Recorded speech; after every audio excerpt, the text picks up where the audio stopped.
শুধুমাত্র একটি রুটি বেলে আপনারা 1 মিনিটে 14টি এরকম মিনি খাজা বানাতে পারবেন, যেটা মুখে দেওয়ার সাথে সাথে মিলিয়ে যায়। রসালো মুচমুচে যেন একটি অমৃত খাবার। জাস্ট একটা রুটি বেলবেন, একটা রুটিতে এরকম 14টা মিনি খাজা বানাতে পারবেন। খুবই ইজি। রেসিপিটা শিখে রাখলে আপনাদের অনেক বেশি কাজে লাগবে। আর এয়ারটাইট বক্সে রেখে এটাকে 2 থেকে 3 দিন সংরক্ষণ করে খেতে পারবেন, কিচ্ছু হবে না, এরকম মুচমুচায় থাকবে। তো প্রথমে এখানে নিয়ে নিচ্ছি আমি 1.5 কাপ ময়দা। আচ্ছা, আপনারা কিন্তু এখানে আটাটাও ইউজ করতে পারবেন। তারপর সামান্য লবণ, আর এখানে 2 টেবিল চামচের মতো দিয়ে দিয়েছি সয়াবিন তেল। এখন ময়দাটাকে তেলের সাথে খুব ভালোভাবে মাখিয়ে নেব। এরকম ভাবে মাখাবো যেন হাতে যখনই আমি মুঠো করে আসবো তখনই যেন মুঠোটা ভেঙে যায় আর এরকম ব্রেড ক্রাম্বের মতো হয়ে যায়। যখনই দেখবেন ময়দাটা এরকম ঝুরা ঝুরা হয়ে আসবে তখনই এতে দিয়ে দিবেন পানি। এখানে আমি প্রায় 1/2 কাপের থেকে একটু বেশি পানি দিয়ে এটাকে এখন আমি ডো বানিয়ে নিলাম। ডোটাকে এখন আমি প্রায় 10 মিনিটের মতো রেস্ট দিব। 10 মিনিটে কিন্তু ডোটা অনেকটাই নরম হয়ে যাবে, তার জন্য এই 10 মিনিটের মতো রেস্টে দেওয়া। এখন আমি একটা কর্নফ্লাওয়ারের মিশ্রণ রেডি করব। এখানে আমি 1 টেবিল চামচের মতো কর্নফ্লাওয়ার আর 1 টেবিল চামচের মতো তেল দিয়ে একটা ঘোল রেডি করে নিলাম। এটা আমাদের পরবর্তীতে কাজে লাগবে। আপনাদের বাসায় যদি এটা না থাকে, কর্নফ্লাওয়ার না থাকে, তাহলে কিন্তু আপনারা এখানে ময়দাটাকে ইউজ করেও কিন্তু এই ঘোলটা বানিয়ে নিতে পারবেন। তারপর এখন চিনি শিরা করে নিচ্ছি। 1 কাপ চিনিতে দিয়ে দিয়েছি 1 কাপ পানি।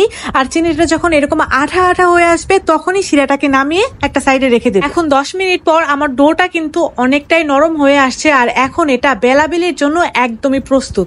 আর এরকম নরম ডো বেলতেও কিন্তু অনেকটাই মজা লাগে। তো আমি একটু ময়দা ডাস্ট করে নিয়ে তারপর এটাকে খুব ভালোভাবে বেলে নিচ্ছি।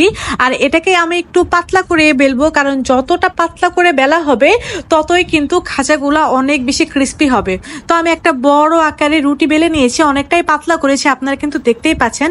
এখন এই রুটির উপরে দিয়ে দিলাম সেই যে কর্নফ্লাওয়ারের মিশ্রণটা বানিয়েছিলাম সেই মিশ্রণটা। তারপরে উপরে দিয়ে দিচ্ছি এখন কর্নফ্লাওয়ার। আচ্ছা, আপনাদের বাসায় যদি কর্নফ্লাওয়ার না থাকে তাহলে কিন্তু আপনারা এখানে ময়দাটাকেও ইউজ করতে পারেন, তবে কর্নফ্লাওয়ার দিলে না এটা অনেক বেশি ক্রিস্পি হয় আর অনেক দিন সংরক্ষণ করে খাওয়া যায়।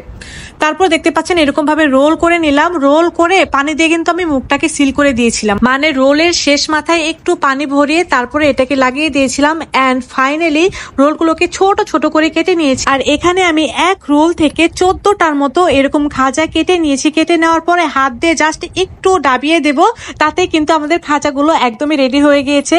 এই খাজাগুলো মিনি সাইজ তো, তাই খেতে অনেক বেশি মজা লাগে। যাই হোক, এখন এই খাজাগুলোকে ভেজে নেব। তার জন্য কড়াই দিয়ে দিয়েছি পর্যাপ্ত পরিমাণ তেল। তেলটা যখন পর্যাপ্ত পরিমাণ গরম হয়ে যাবে তার ভিতরে দিয়ে দেব আমার এই মিনি খাজাগুলো। আর এখন এই মিনি খাজাগুলোকে আমি একটু সময় নিয়ে ভেজে নেব। এই ধরুন 4 থেকে 5 মিনিট লো মিডিয়াম আঁচে এগুলোকে ভেজে নেব।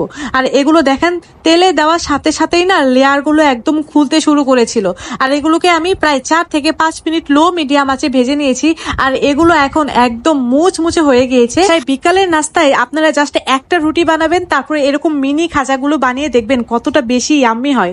যাই হোক, এখন এই গরম গরম খাজাগুলোকে দিয়ে দেব শিরায়। আমি যে শিরাটা একটু আগেই তৈরি করে রেখেছিলাম সেই শিরায় দিয়ে এরকম ভাবে উল্টিয়ে পাল্টিয়ে 1 মিনিটের মতো রেখে এটাকে উঠিয়ে নেব অন্য একটি পাত্রে। এই তো তৈরি হয়ে গেল আমার ভীষণ মজার মিনি খাজা।